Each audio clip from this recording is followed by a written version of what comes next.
Section C को अपन दो part में करते हैं, पार्ट 1 में और पार्ट 2 में, है ना। 5 क्वेश्चन है इसमें, 10 क्वेश्चन होते हैं। 5 क्वेश्चन को एक बार करेंगे, 5 क्वेश्चन को अगली बार करेंगे, थोड़ी देर में करेंगे मतलब।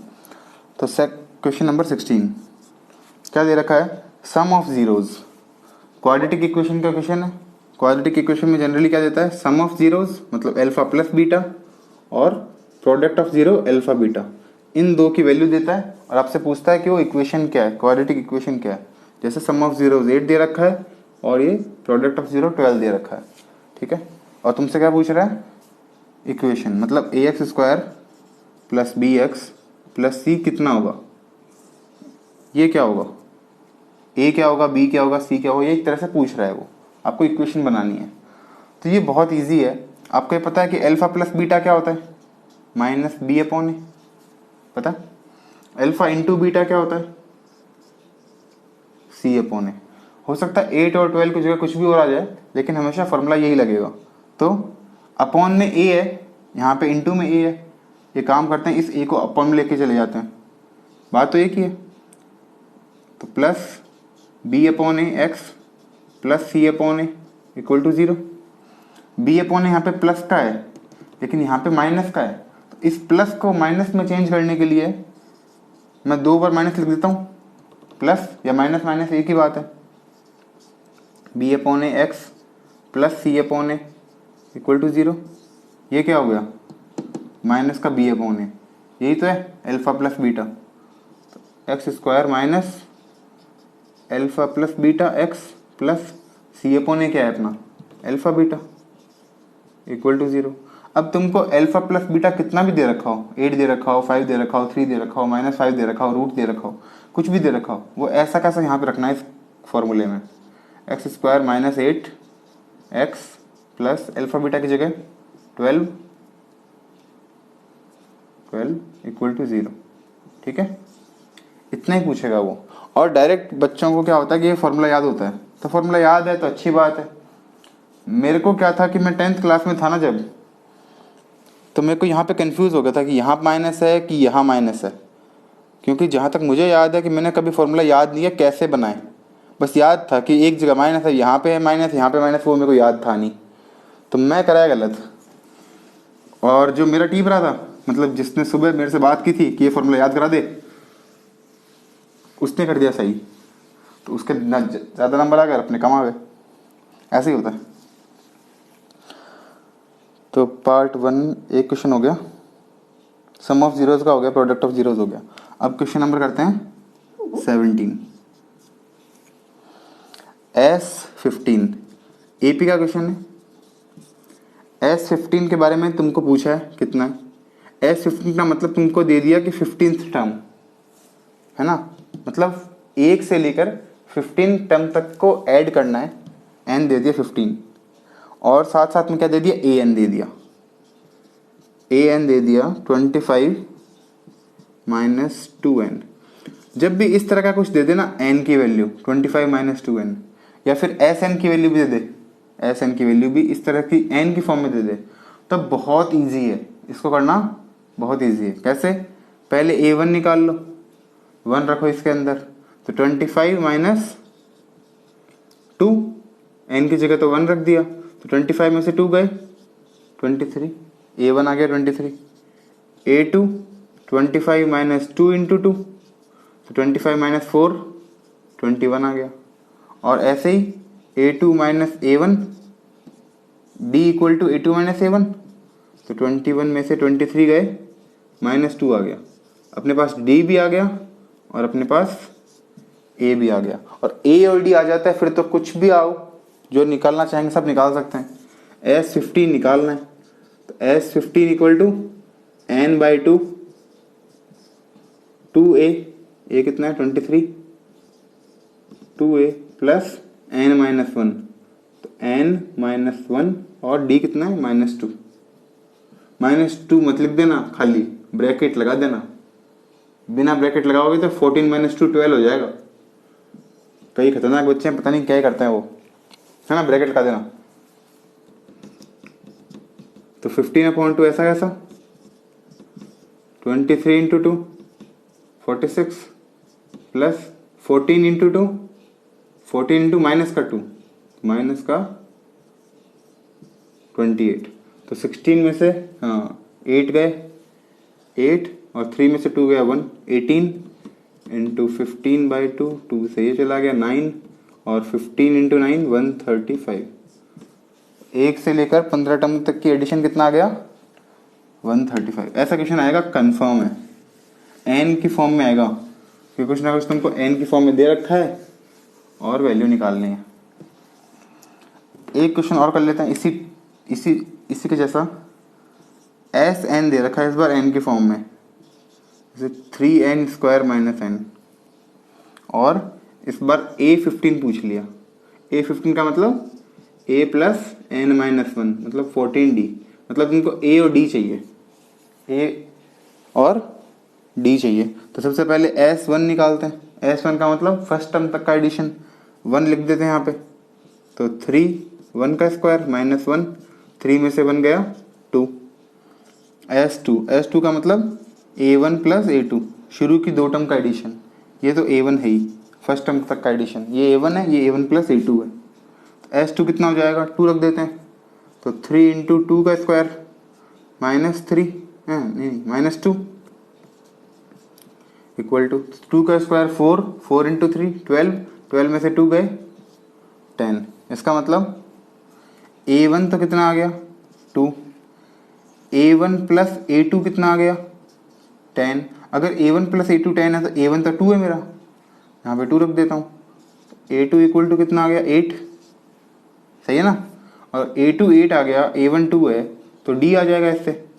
A2 - A1 कर देंगे, A2 - A1 मतलब 8 में से 2 माइनस कर दिए 6, D भी आ गया और A भी आ गया। A और D की वैल्यू रख देते हैं। 2 + 14 इंटू 6, तो 14 6 जा 84 है ना। 60, 60 और 24 84, 84 और 2 86। A15 कितना आ गया? 86। ठीक है, वो A15 पूछ लेता, AN पूछ लेता, AP पूछ लेता, AP, तो P की जगह यहाँ पे P रख देते, यहाँ पे P रख देते, P - 1 इंटू D। एक ही बात है, जो यहाँ पे है ना 15, वही फॉर्मूले में रखना है, सेम टू सेम। A के यहाँ पे जो भी है, अगर डब्बा बना दिया उसने, A प्लस यहाँ पे डब्बा बना दो -1 इंटू D, जो यहाँ पे है वो यहाँ पे है, चाहे वो N हो, चाहे वो X हो, चाहे वो तुम खुद बैठ जाओ यहाँ पे आके।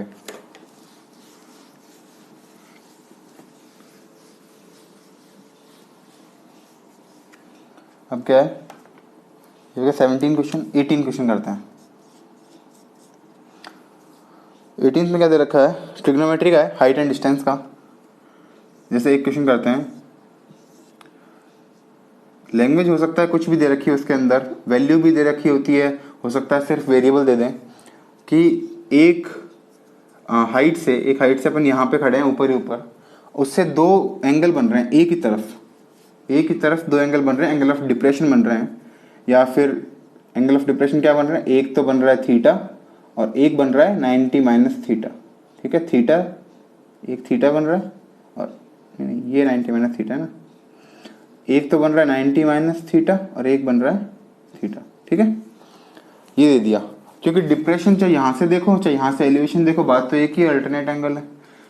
अब ये पूछ लिया उसने कि ये पूरा तो दे रखा है अपने को, मान लो x, ये छोटा सा दे रखा है y, x की वैल्यू दे सकता है कुछ भी, जैसे 9 दे दिया, y की वैल्यू दे दिया मान लो 4, अपनी मर्जी से कुछ भी दे सकता है। तो पूछ लेगा हाइट कितनी है, या प्रूव करो कि इसकी हाइट √xy है। ठीक है, जैसे 9 और 4 देगा तो हो सकता है हाइट पूछ ले, xy देगा तो प्रूव करने के लिए पूछ ले कि √xy है। तो नॉर्मली बहुत इजी है इसको प्रूव करना। इसको कुछ भी मान लो, एक बार मानो तो मानो, नहीं तो कोई बात नहीं, h मान लिया एक बार के लिए। अब tan थीटा क्या होता है, एक बार तो tan थीटा लिखेंगे और इसके पास में यहाँ पे tan 90 - थीटा भी लिख देंगे, क्योंकि दो अपने पास 2 थीटा है, 2 परपेंडिकुलर है और बेस है। तो tan थीटा इक्वल टू, इस थीटा के लिए ये कंप्लीट, ये बड़ा वाला ट्रायंगल, और 90 - थीटा के लिए छोटा वाला ट्रायंगल। तो ये h और ये x पूरा, और इसके लिए h और ये y, 90 - थीटा के लिए और ये थीटा के लिए। दो डायग्राम अलग बनाओगे तो कोई प्रॉब्लम नहीं, अच्छी बात है। ये हो गया एच अपॉन एक्स और ये हो गया एच अपॉन वाई, जल्दी समझ में आ जाता है इससे। अब tan theta, tan 90 minus theta अपने को पता है क्या होता है, cot theta. Cot theta equal to H upon Y. अगर मैं टेन और कॉट को मल्टीप्लाई कर दूं, अगर थीटा सेम है, टेन और कॉट को मल्टीप्लाई कर दूं तो क्या मिलता है, 1, क्योंकि टेन और कॉट आपस में क्या होते हैं, रेसिप्रोकल। तो दोनों को मल्टीप्लाई कर देते हैं, 1 इंटू 2। तो टेन को कॉट को मल्टीप्लाई किया तो 1 आ गया, एच को एच से मल्टीप्लाई किया एच स्क्वायर आ गया, और एक्स को वाई से किया एक्स वाई आ गया। यहाँ पे ब्रैकेट में लिखना चाहो तो लिख दो, tan theta dot cot theta equal to 1। X Y यहाँ पे चला गया, X Y equal to H square और H equal to root X Y. ठीक है, एच इक्वल टू कितना आ गया, रूट एक्स वाई।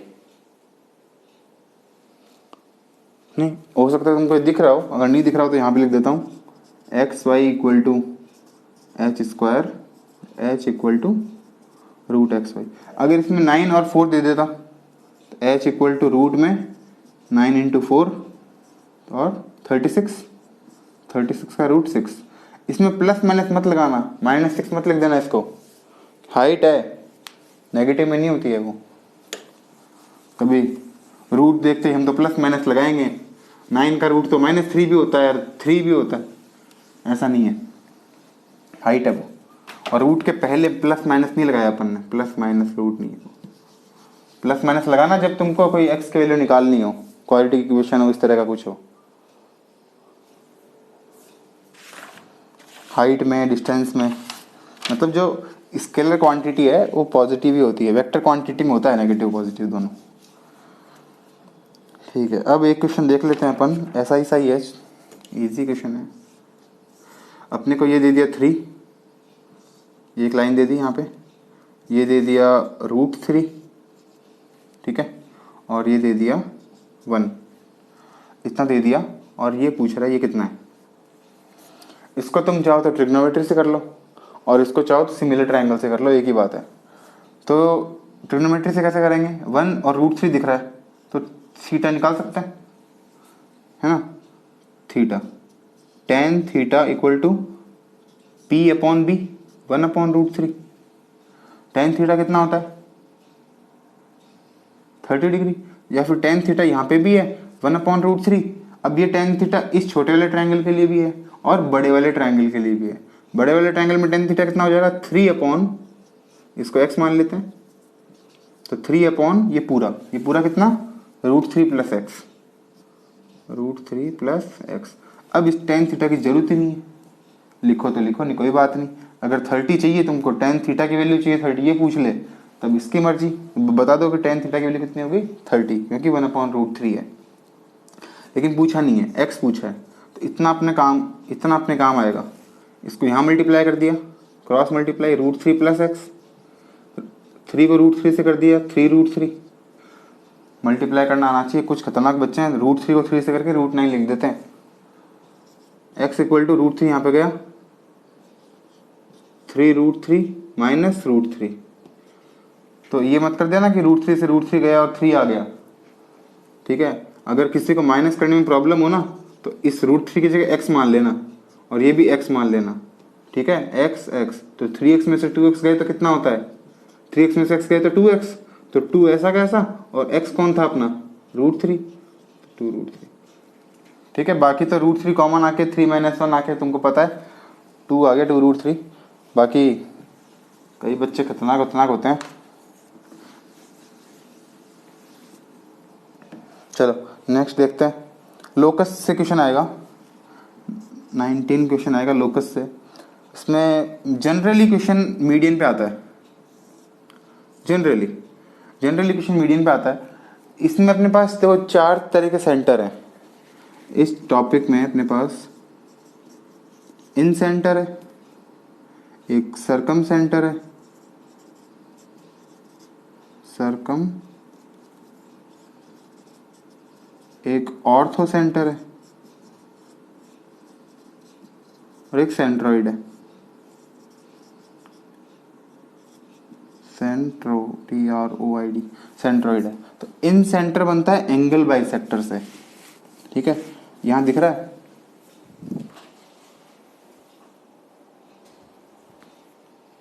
इन सेंटर बनता है एंगल बाइसेक्टर से, मतलब कोई ट्रायंगल है उसके अगर अपन ने एंगल को बाइसेक्ट किया, एंगल बाइसेक्टर, तो वो जो बनता है उसको बोलते हैं इन सेंटर।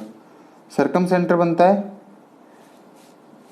जैसे कोई ट्रायंगल है उसके साइड के बाइसेक्टर से, जैसे साइड्स को बाइसेक्ट कर दिया, ये साइड है, इनका परपेंडिकुलर बाइसेक्टर, ये साइड ऊपर, ये साइड यहाँ पे, ये कर दिया। ऐसे इसके अंदर यहाँ पे, और जो साइड है उनको जो परपेंडिकुलर बाइसेक्टर करेंगे उससे क्या बनेगा, सरकम सेंटर।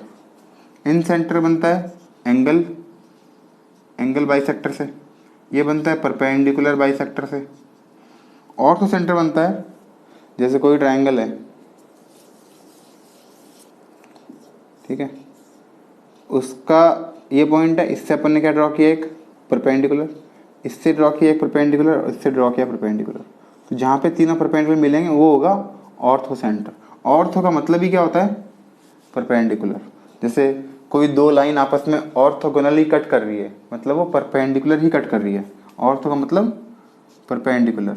लेकिन ये बाइसेक्टर है, ये बाइसेक्टर नहीं है, ध्यान रखना, ये तो है परपेंडिकुलर बाइसेक्टर, इसमें साइड काम आएगी, साइड काम आएगी। ऑर्थो सेंटर में साइड काम नहीं आएगी, सिर्फ ये ऊपर वाला पॉइंट काम आएगा, इस पॉइंट से नीचे वाले पे परपेंडिकुलर ड्रॉ करना है। और सरकम सेंटर में पॉइंट से मतलब नहीं है, बस इस लाइन का हाफ करना है, वो कहीं से भी काटो, चाहे उस पॉइंट से होके जाओ और चाहे नहीं जाओ, इस साइड का परपेंडिकुलर बाइसेक्टर है ये, इस लाइन के लिए परपेंडिकुलर बाइसेक्टर, और इस लाइन पे अगर इस पॉइंट से ड्रॉ करेंगे तो ये सिर्फ परपेंडिकुलर, तो इससे तो बनेगा ऑर्थो सेंटर और इससे बनेगा सरकम सेंटर, ठीक है। अब है सेंट्रोइड, सेंट्रोइड बनता है मीडियन की हेल्प से, जैसे ऑर्थो सेंटर बनता है परपेंडिकुलर की हेल्प से, सेंट्रोइड बनता है मीडियन की हेल्प से। मीडियन मतलब इसका सेंटर पॉइंट, इसका सेंटर, इसका सेंटर, इसको इससे मिला दिया, इसको इससे मिला दिया, इसको इससे मिला दिया, इसको बोलते हैं सेंट्रोइड। क्वेश्चन जनरल इस पे आते हैं 2:1 पे, ये 2 ये 1, ये 2 ये 1, और ये 2 ये 1, ये पूरा 3, ये भी पूरा 3 और ये भी पूरा 3। तो ये क्वेश्चन आ रखा है, ये दे रखा है ए बी और सी, यहाँ पे दे रखा है डी ई और एफ, ये गिवन है तुमको, यहाँ पे मिलेगा, ऐसा नहीं है कि यहाँ पे डायग्राम में मिला नहीं तो ये मिलेगा नहीं, हमेशा मिलेगा, ठीक है। ए जी दे रखा है 5, ए जी है, और ए जी दे रखा है 5। अगर ए जी 5 है, अब तुमसे कुछ भी पूछना चाहे, तुमसे पूछना चाहे ये कितना नीचे वाला, तो 2.5, इसका हाफ होगा। अगर ये 2 है तो ये 1, तो 2 का हाफ 1, तो 5 का हाफ 2.5। ये पूरा पूछ ले तो पूरा कितना होगा, 7.5 दिख रहा है। बी ई दे रखा है 12, ये पूरा 12 दे रखा है। अगर ये पूरा 12 है तो 12 के ये एक पार्ट है और ये 12 का दूसरा पार्ट है, ये 1:2 में है, और ये पूरा 12 है, तो 12 है तो 12 के 3 पार्ट कर लेते हैं, एक इसको दे देंगे, दो इसको दे देंगे, तो 12 के 3 पार्ट कितने हो गए, एक तो 4 और दूसरा 8, ये पूरा 12 हो जाएगा। करेंगे कैसे, जैसे बी ई है वो 12 दे दिया, तो अपन क्या लिख सकते हैं, ई जी है वो क्या है, 1/3 of B G, E G B G नहीं बी ई, इस पूरे का 1/3 है, क्योंकि एक इसको दे दिया, दो इसको दे दिए, 3 थे इसके पास, 3 में से एक ये, 2 ये, 1/3 ऑफ बी ई, तो ये कितना आ गया 4, ये कितना आ गया 8। एफ जी दे रखा है, एफ जी मतलब ये दे रखा है एफ जी छोटा वाला, 3 है, 3 दे रखा है, एफ जी दे रखा है 3, ये 3 है तो ये कितना होगा 6 डबल, ये 1 तो ये 2। वर्टेक्स से जो पॉइंट हटता है ना, वर्टेक्स, ये वर्टेक्स है, ये वर्टेक्स है, वर्टेक्स से तो 2 और साइड से 1, ठीक है। ध्यान रखना, कभी ये मत कर देना कि साइड से 2 और वर्टेक्स से 1, वर्टेक्स से 2, तो एफ जी 3 है, तो ये पूरा कितना हो गया 9, और ये कितना हो गया 6 और 3 9, ऐसे क्वेश्चन आएंगे, ठीक है। 19 हो गया। अब इस वीडियो का लास्ट क्वेश्चन करते हैं, फिर नेक्स्ट वीडियो में देखेंगे बाकी। क्वेश्चन नंबर 20, सिमिलर ट्रायंगल से आएगा, कोई लाइन दे रखी है, दो परपेंडिकुलर दे रखे हैं, उनको मिला रखा है, ठीक है, ये दे रखा है ए बी, ये ओ, ये पी क्यू। ठीक है, इसके बारे में इंफॉर्मेशन है ये कि है अपना 3√13 और ये है 5√13। और ए बी के बारे में इंफॉर्मेशन है कि ए बी है अपना पूरा 16। ठीक है, पूछा क्या है, ए ओ कितना है या और बी ओ कितना है, उसकी मर्जी है तो वो ए क्यू और पी बी भी पूछ सकता है ना, उसकी मर्जी है। पाइथागोरस थ्योरम से तो ये निकाल लेंगे, ये दोनों तो पाइथागोरस थ्योरम से निकाल लेंगे और ये नॉर्मली सिमिलर ट्रायंगल से निकाल लेंगे। ठीक है, अब पहले बात करते हैं कि ये दोनों ट्रायंगल तो सिमिलर है क्या। तो ये 90 डिग्री है, दे रखा है, ये 90 डिग्री दे रखा है, ये दोनों एंगल इक्वल है। अगर कोई भी दो एंगल इक्वल है ना, तो वो ट्रायंगल सिमिलर है। दो ट्रायंगल है तो ट्रायंगल सिमिलर। अब सिमिलर ट्रायंगल को लिखते कैसे हैं, triangle A O Q, A O Q similar है तो एक लाइन ऐसे, ए ओ क्यू, ए 90 पर है, ओ वर्टेक्स पर है, वर्टिकली अपोजिट पे है, तो ऐसे इसमें लेंगे, पहले बी फिर ओ, तो B O P, B O P. अब ये लिख दिया तो फिर डायग्राम की जरूरत ही नहीं है। अगर ये लिख दिया तो नंबर से लिख लो, A O upon B O equal to शुरू के दो, यहाँ पे भी शुरू के दो, लास्ट के दो, लास्ट के दो, O Q upon O P, पहला लास्ट का, पहला लास्ट का, A Q upon B P, ये लिख सकते हो। ठीक है, तो इस डायग्राम को तो एक बार रखते हैं अपन, ए ओ और बी ओ ये अपने को चाहिए, ये फाइंड करने हैं, ये और ये अपने को फाइंड करने हैं। ठीक है, ए क्यू और बी पी के बारे में ना तो पूछा है और नहीं कुछ जानना है इसके बारे में। ओ क्यू कितना है, ओ क्यू है 5√13, इसकी जगह लिख देते हैं 5√13 अपॉन ओ पी की जगह लिख देते हैं 3√13। तो √13 से √13 कट गया, ये कितना आ गया 5 और 8, तो A O upon B O equal to 5/3। ठीक है, अब मुझे दे रखा है ए बी 16 है, तो ए बी कैसे आएगा, इन दोनों को ऐड करने से। अगर ए ओ और बी ओ को ऐड कर दूंगा तो तभी तो आएगा 16, तब भी तो आएगा ए बी। तो ऐड कर देते हैं, तो A O plus B O upon B O. जो काम मैंने इस तरफ किया, जो काम मैंने, ध्यान रखना इस बात को, जैसे ए अपॉन बी इक्वल टू अगर सी अपॉन डी है ना, तो जो भी काम मैं इस तरफ करूँगा और वही काम मैं इस तरफ करूँगा तो कोई प्रॉब्लम नहीं है। जैसे यहाँ पे मैंने कर दिया ए प्लस बी अपॉन ए माइनस बी, तो वही काम यहाँ पे कर दूंगा, सी प्लस डी अपॉन सी माइनस डी। ये बिल्कुल माइनस डी भी मत लिखो, ये भी बिल्कुल सही है। तो इस तरह से क्या लिख दिया, A O plus B O upon B O, वहाँ पे भी 5 + 3/3। ए ओ प्लस बी ओ कितना हो गया, A B upon B O equal to 8/3। A B कितना है मेरा 16, तो 16 और 8 कट गए, यहाँ पे आ गया 2, 3 तो 2 से मल्टीप्लाई हो गया 6, और बी ओ चला गया वहाँ पे क्रॉस मल्टीप्लाई में, तो बी ओ तो आ गया 6, ये पूरा 16 है, तो 16 में से 6 गए, ये आ गया 10। बाकी डायरेक्ट भी कर सकते थे, दिख रहा है अपने को 5 और 3 है, तो 5 और 3 मिलके 8 हो रहे हैं, होना तो 16 चाहिए, तो दोनों को डबल डबल कर दो, 5 का डबल 10, 3 का डबल 6। ये करने में तो सही, लेकिन लिखना पड़ता है, पेपर में लिख के आना पड़ेगा, सोचने से थोड़ी होता है कि सोच लिया हो गया। अपन उत्तर सोच लेंगे घर बैठे बैठे, उत्तर सोचना नहीं है, उसको दिखाना है करके। एक क्वेश्चन और कर लेते हैं, 20 वाले में ही है। दो लाइन पैरेलल है, कोई दो लाइन पैरेलल है, इसको इससे मिला दिया और इसको इससे मिला दिया, प्रूव करो ये दोनों ट्रायंगल सिमिलर है।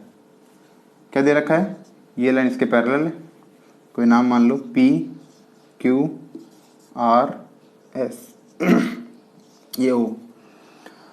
तो प्रूव क्या करना है, गिवन क्या है पहले तो, पी क्यू पैरेलल है आर एस के, और प्रूव करना है P O Q, P O Q similar है, P O Q similar triangle S O R के। ठीक है, तो अब बताओ ये एंगल इस एंगल के इक्वल होगा, यहाँ पे लिख देते हैं। ये तो टू प्रूव करना। अब प्रूफ, तो प्रूफ कैसे करेंगे इसको फटाफट से, तुम्हारी मर्जी है तो एक ट्रायंगल में कर लो। मैं जनरली क्या करता हूँ, दो अलग अलग ट्रायंगल ड्रॉ कर लेता हूँ, छोटा वाला ट्रायंगल अलग और ये बड़ा वाला ट्रायंगल अलग। इसका ये एंगल इसके इस एंगल के इक्वल है, दिख रहा है, ये एंगल इस एंगल के इक्वल है, ओ ऊपर वाला भी O, P Q S R O. ठीक है, तो पी ओ क्यू, पहले एक एंगल इस एंगल का इस तरह से डिनोट कर दिया, इसको ऐसे डिनोट कर दिया, है ना। पहले दो वाला, फिर क्रॉस वाला, फिर एक, दो क्रॉस और एक, दिख गया, पता तो चल गया कि दोनों सिमिलर होंगे। ए रूल से प्रूफ कैसे करेंगे, एंगल पहले इन ट्रायंगल, दोनों ट्रायंगल का नाम लिख दो, in triangle P O Q and triangle S O R. ठीक है, तो पी ओ क्यू में एंगल पी इक्वल है एंगल एस के, क्यों इक्वल है, अल्टरनेट इंटीरियर एंगल। ऐसे ही एंगल क्यू इक्वल है एंगल आर के, ये भी सेम अल्टरनेट इंटीरियर एंगल। और एंगल ओ तो एंगल ओ के बराबर है ही। इस एंगल ओ का नाम अगर पूरा लिखना चाहो तो पूरा लिख दो, पी ओ क्यू, और इसमें एस ओ आर, क्यों, वर्टिकली अपोजिट एंगल। तो इन तीनों के कारण क्या हो गया, बाई ए रूल। अगर तुमको चाहिए कि सिर्फ दो ए से काम चल जाएगा, दो ही लिख दो, एक ही बात है, ए सिर्फ by A rule, triangle P O Q similar है ट्रायंगल एस ओ आर के। ठीक है, अब आगे नेक्स्ट वीडियो में करते हैं।